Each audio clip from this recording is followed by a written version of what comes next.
just so you know where I'm from.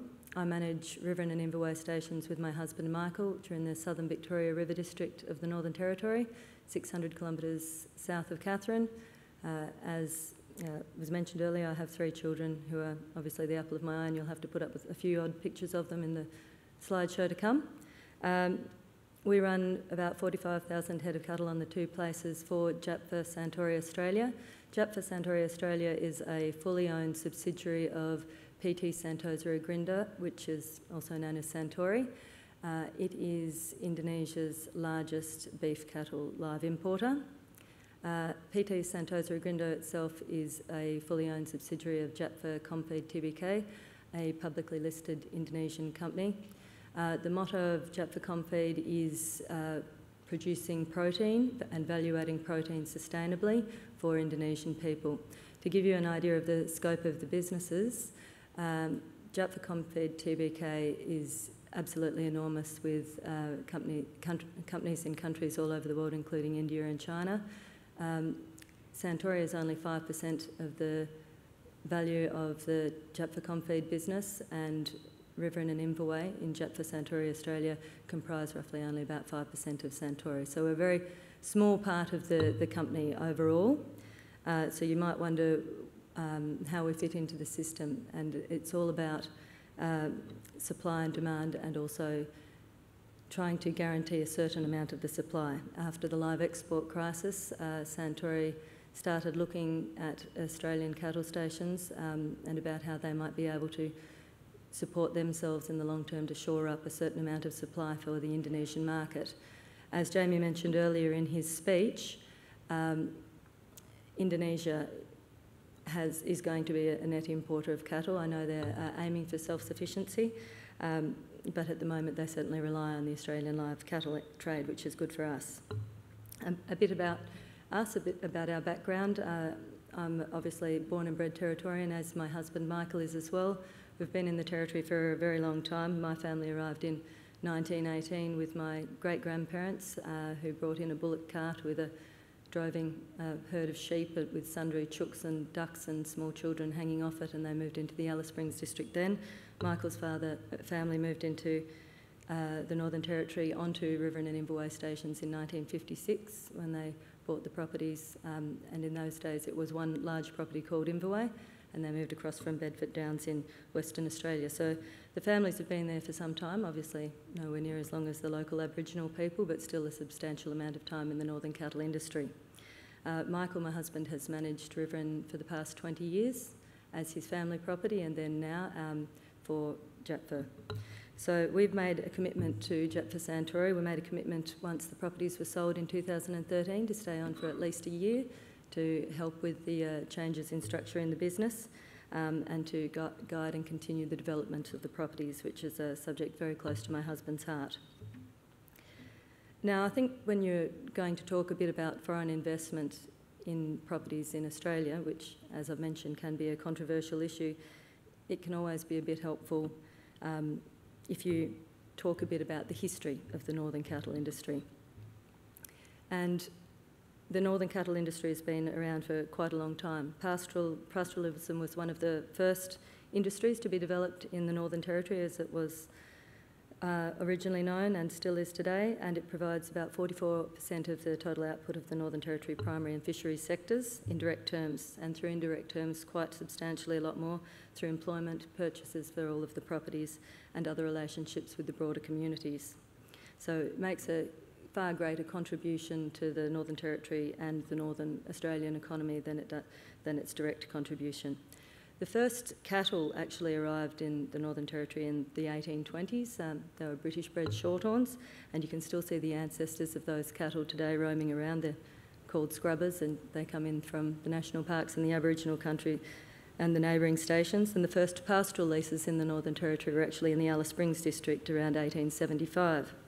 Believe it or not, the first live export shipment out of Darwin actually occurred in 1885, a very, very long time ago. So it is not a new industry. It's had its ups and downs, but it's been around for a very long time. Foreign investment in the Northern Territory. The first foreign investment in the Northern Territory was actually Vesties, who opened the very first meatworks in Darwin in 1914. and they at that time owned cattle stations in the Victoria River District, all around Riverine and Imberway where we are now. And the term Imberway, the name Imberway, is actually the Aboriginal name once Vesties moved in, because it was in the way of all the Vestie properties. They had to move cattle through Imberway. Now, as obviously a family-owned business in the pastoral industry over the past 100 years, with obviously our Indigenous neighbours, we have been neighbours with foreign companies for a very, very long time.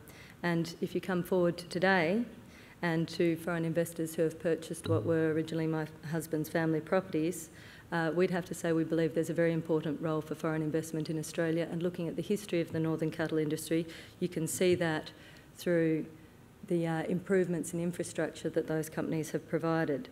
The northern cattle industry has a very symbiotic relationship with live export and with the Indonesian purchasers, so we're a perfect fit for Japfa Santori. If you wanted to talk about why it would be a good idea to invest in the northern cattle industry if you're a foreign investor, well, you've heard it all day today. Australian resources are amongst the best in the world. We supply safe, high-quality beef, and it's produced in a really sound environment with great, sound livestock management practices. And you only have to look at the berry contamination that's in the media constantly today to appreciate why people want Australian products. And I think that's very important to remember. Now, in recent times, high international food prices have generated a lot of media stories about a global food shortage or crisis. I don't think we're quite at that stage yet, but certainly looking at the figures and statistics in Jamie's speech earlier, we do see that there's going to be a continuing need to invest in agriculture.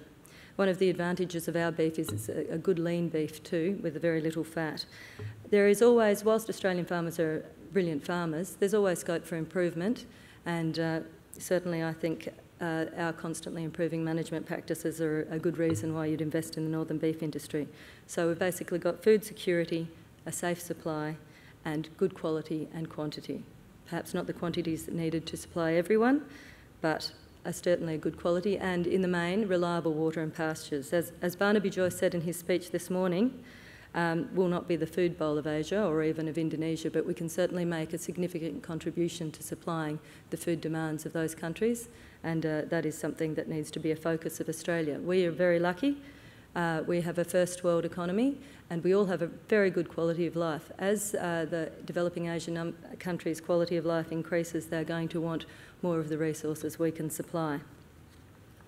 Now, why does the northern cattle industry need development or foreign investment? And it is funding. We've heard it all today. We don't have the capacity to put in the funds we need to develop ourselves. Australia is a large country with a very small population base, and I really think foreign investment allows our industry to grow. I think if you look at the countries who have invested in Australia in the past, a lot of those countries are no longer investors in Australia in this capacity, but their previous investments have allowed our industries to expand and have allowed the cattle industry to be what it is today, and who knows where we'll go in the future, but there's a lot of potential out there. It can be a good source of capital. There are a lot of alternatives with foreign investment. There can be the direct purchase approach of Japfa Santori, or there are other alternatives such as co-investments with existing landholders, which can be a good alternative to bank finance and may suit some situations better.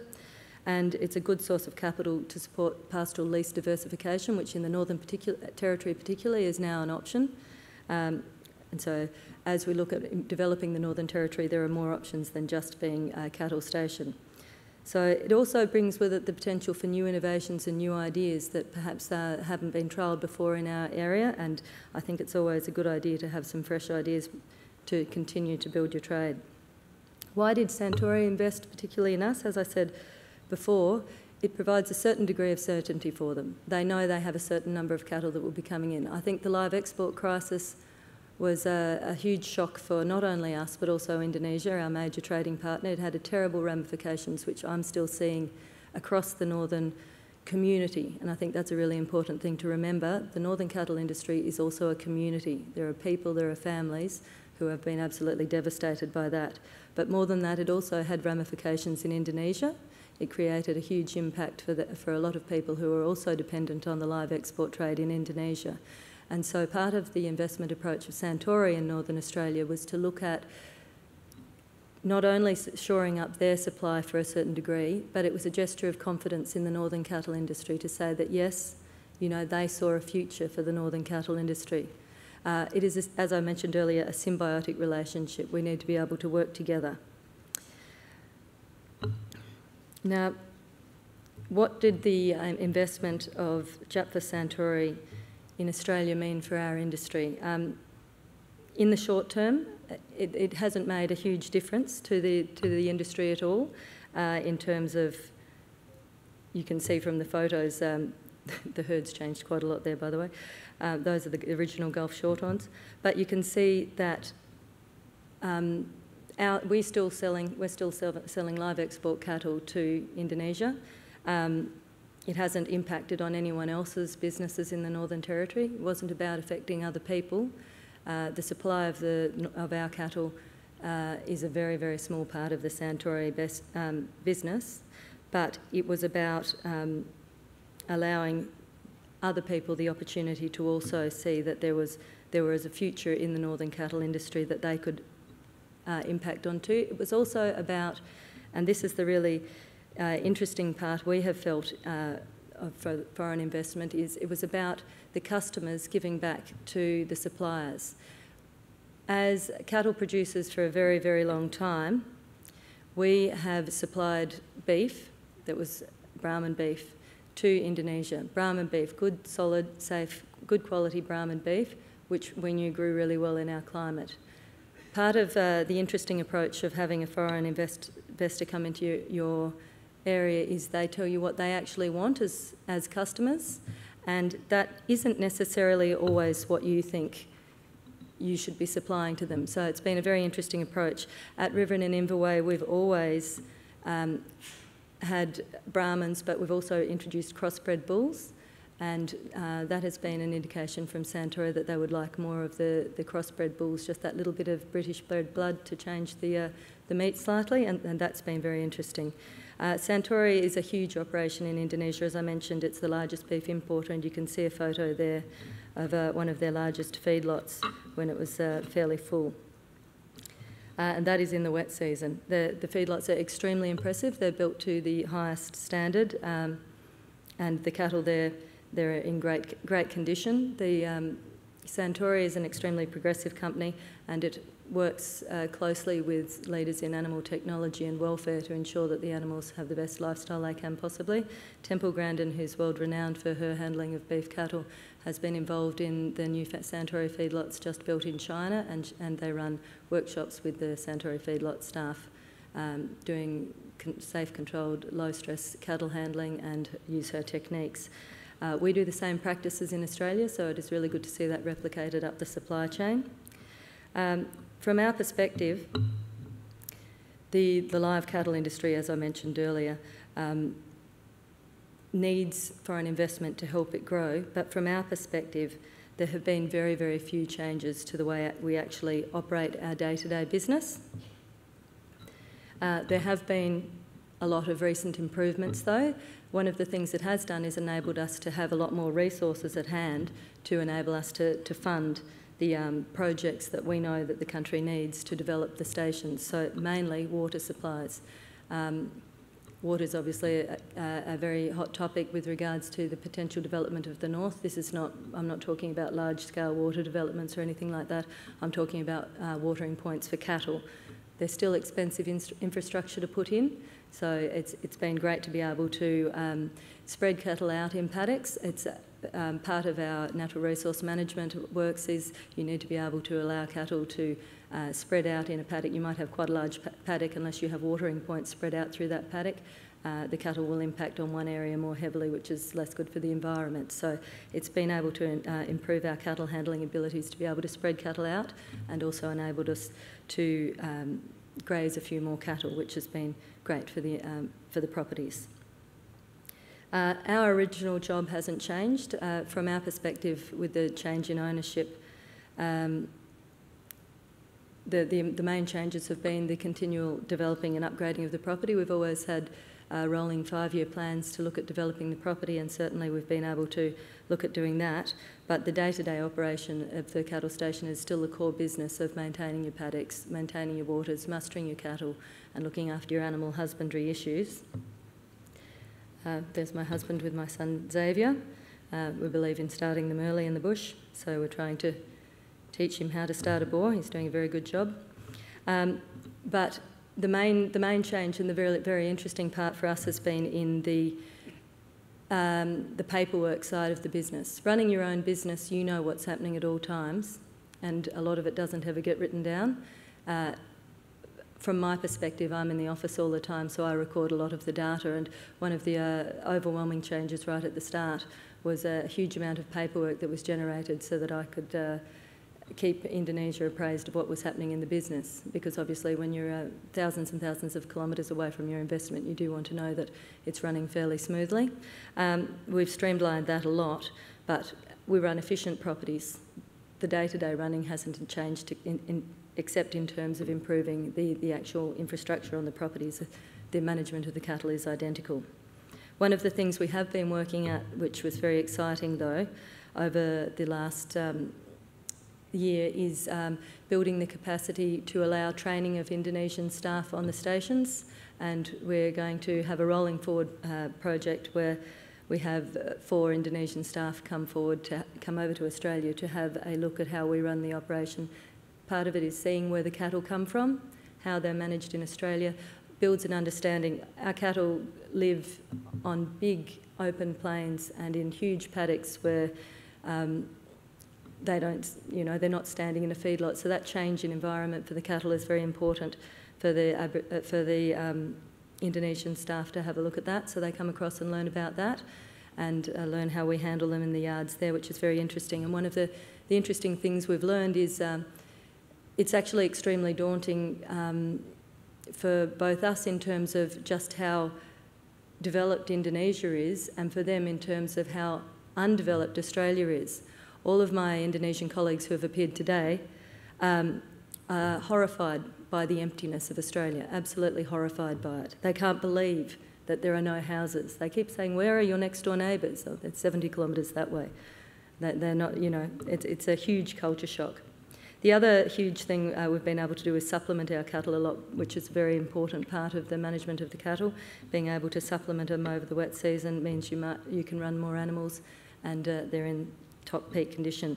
Our other very important project that we have been building within the business is the idea of a riverine brand to be marketed in Indonesia.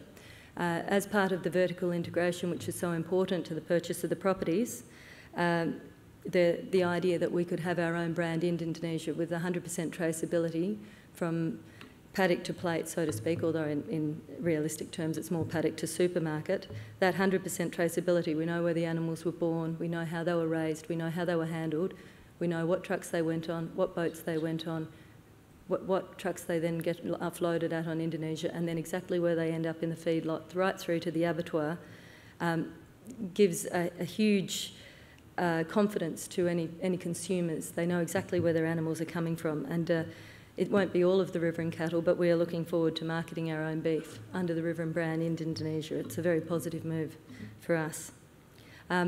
So with regards to the live cattle industry, I think it's really, really important we all remember that particularly the Northern Territory land is leasehold land, so you're buying a lease, you are not buying a piece of land. And the other really, really important thing to remember when you're a foreign investor is you can't actually remove the land from Australia. It's an investment in a piece of Australia, so you become, as a foreign investor, actually a little bit Australian. You learn Australia, you become Australian too, and certainly in the Northern Territory, everyone who comes to the Northern Territory leaves with a little piece of the Northern Territory in their heart. There's always been foreign investment in Northern Australia, and I suspect there always will be to a certain degree. We need to take those opportunities to grasp what investment we can to put in place sustainable, forward-thinking development for the northern cattle industry so we continue to grow as a country. Thank you.